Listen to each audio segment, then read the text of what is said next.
Hi, I'm Rachel, and this is our attempt at getting the Honey Run QOM up in Paradise, California.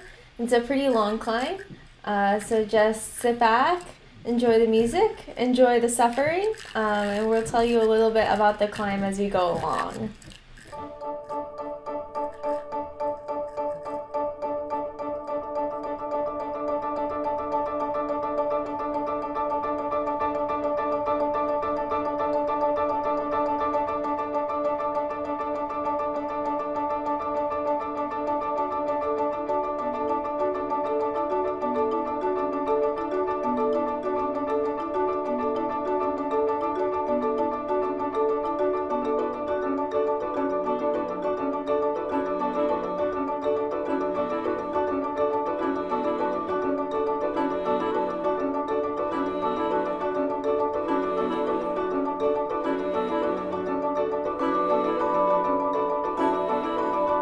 What do you say? I don't know. I don't.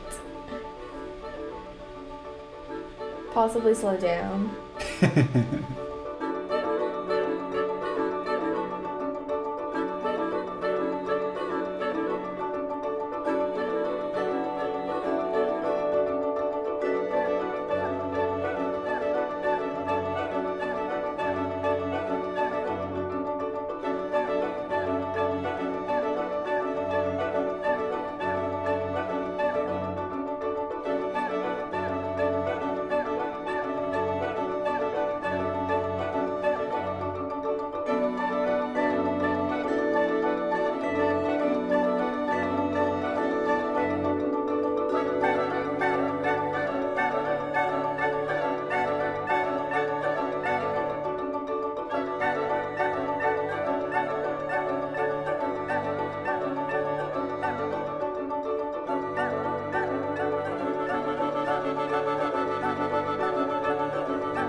Oh, good. Over 300 watts at 3 minutes in, 4 minutes into a 25-minute effort.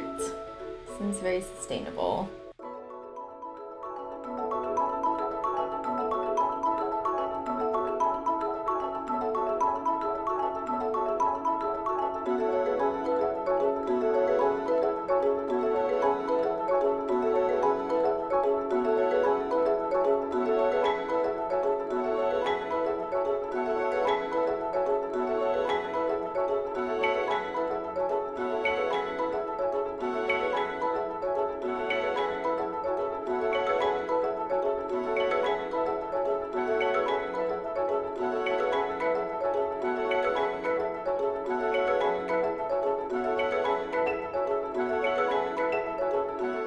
Riding the yellow line here because it was the only smooth part of the road.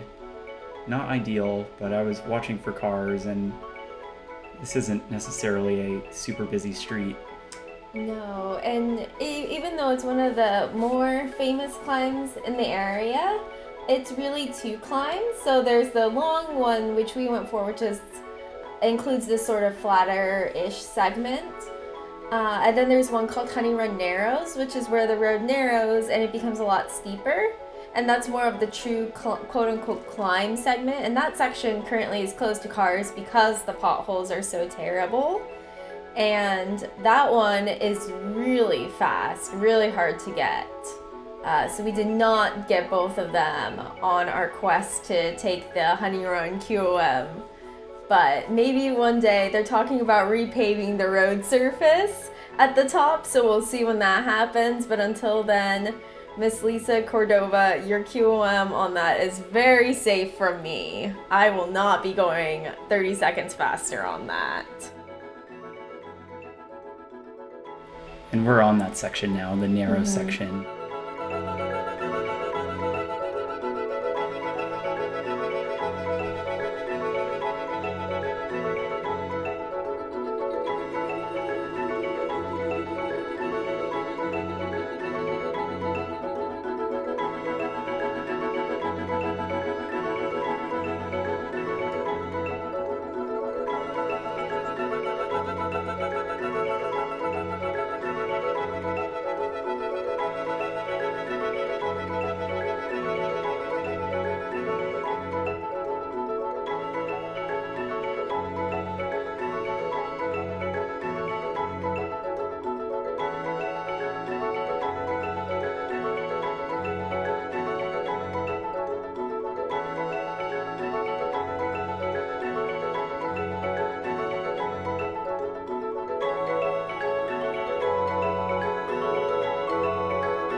Your smiley face on the road did not mimic my feelings at the time.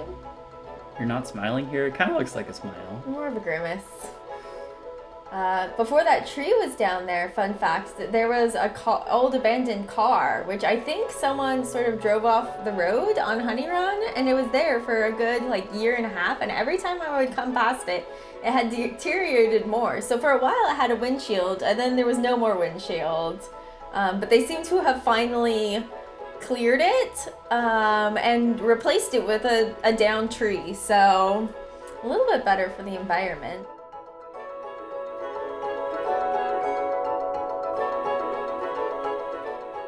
I'm out of the saddle here. It was this climb kicked up when it kicked, and then it would flatten out. And I just wanted to keep the same speed in case Rachel had a big acceleration like she did here. You would do your little scream and then surge to 300 watts thing. And scares me to death because I think that you've been injured. And then I look right behind you and you're about to pass me, so I'm not doing my job correctly. So beware the scream.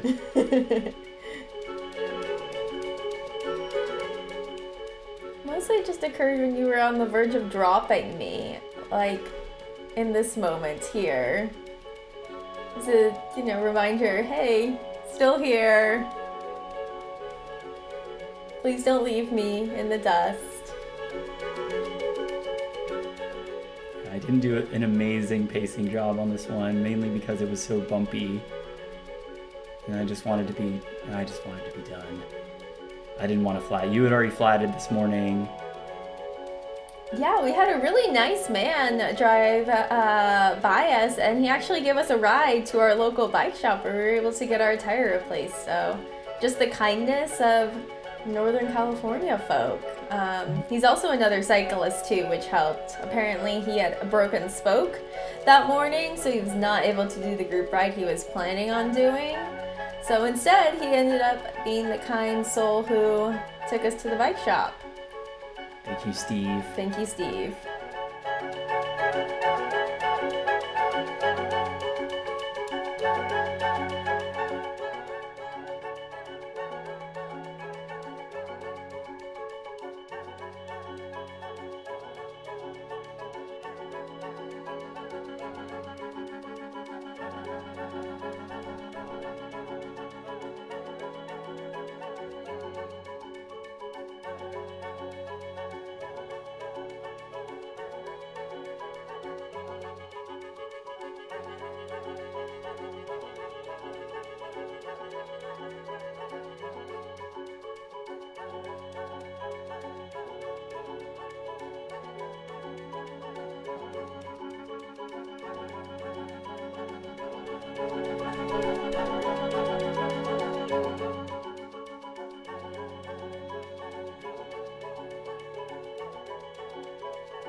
I have to say it was really, really beautiful riding in this area. And almost not a traffic light in sight. We were able to just kind of go out and ride and not stop. And so I found my legs, sore, but they felt really good. But I'd never experienced riding for 4 hours without stopping. I have to say, it was really handy when learning how to ride with clip-in pedals, though, not having to unclip that often. Oh, yeah. Have you ever fallen at a stoplight before then? I guess not. Did you? I fell one time crossing the road from a stop sign, but I've never actually fallen at a stop sign or a stoplight. I have fallen when I've stopped before, but a lot of the time it would be like, oh, we're transitioning from the park back to our road, or oh, I'm just getting back on the bicycle, starting my ride, which is more where I would fall over.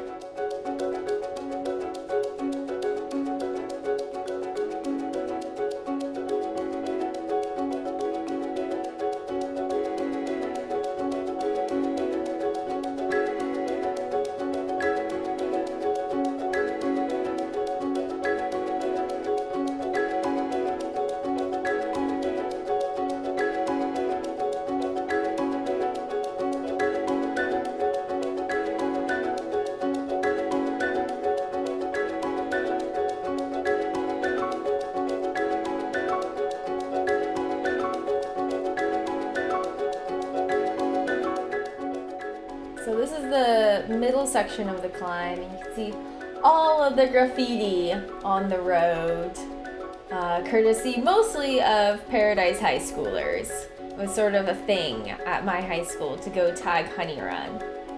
I never did it, but a lot of the people at my school and a few of my friends definitely did.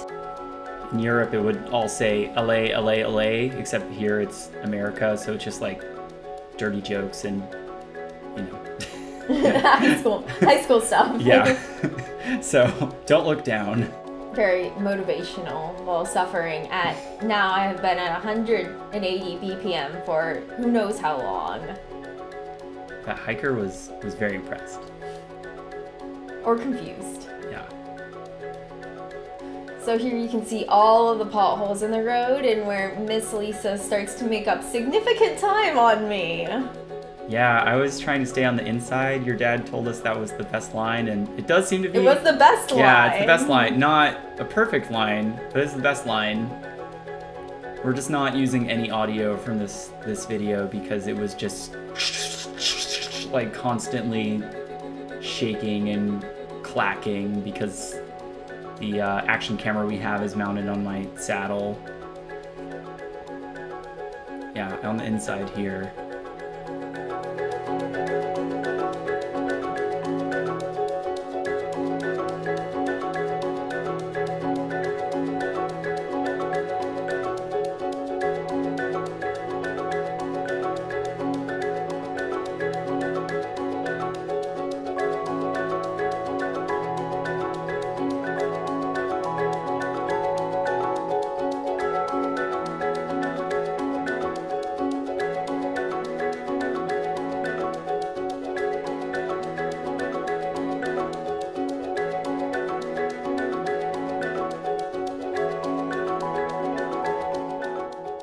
Getting dropped once more. Sprinting to try to catch back up. This was early in the week, and I was like, my saddle hurts already. I want to be done with this road. Did not want to develop a saddle sore on day 2 of 6.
Mad props to that dude descending.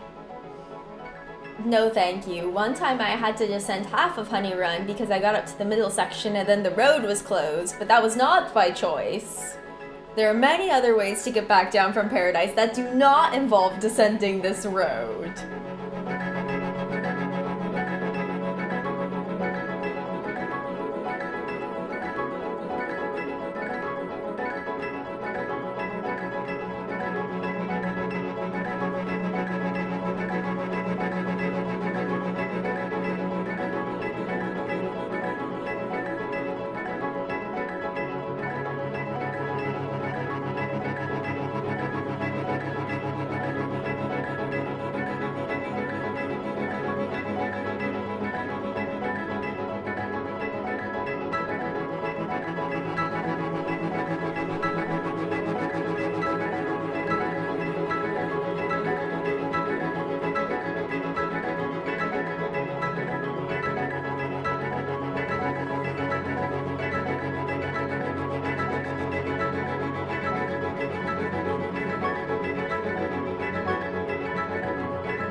Here, I think we're coming up to sort of the last little kicker, where it gets really steep before the road widens out again and becomes a lot nicer pavement. Now you're more or less entering the town limits of Paradise, so they've repaved that portion of it. But you get a nice little downhill not downhill, it's still 2%, but at this point it feels like a downhill. And then you can see it kicks up here. Yeah, the red dirt of Paradise. It was there previous to fires. There's always been the red dirt.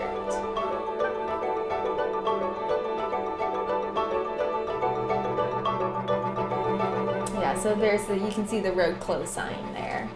So we didn't have fear of cars for the majority of this segment, which is great. Because those hairpins, if a car comes around, there's not a whole lot of wiggle room. If they repave it, will cars be able to drive along it? My guess would be yes, because that would be why they would repave it. Sadly, cyclists do not have that much power. So it might be unsafe to go for it again. Potentially. Will that stop you? You know, I probably wouldn't go for the whole thing again. That's really long. And also the flat part is not my favorite. Back up to 11% here, but the road surface is a lot nicer, so it actually feels a lot better than, like, say, the 8% on the super bumpy section.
There it is. You got it. And we made it. Good job. My words to Luke at the end of that. That was really hard. Good job, Lisa Cordova.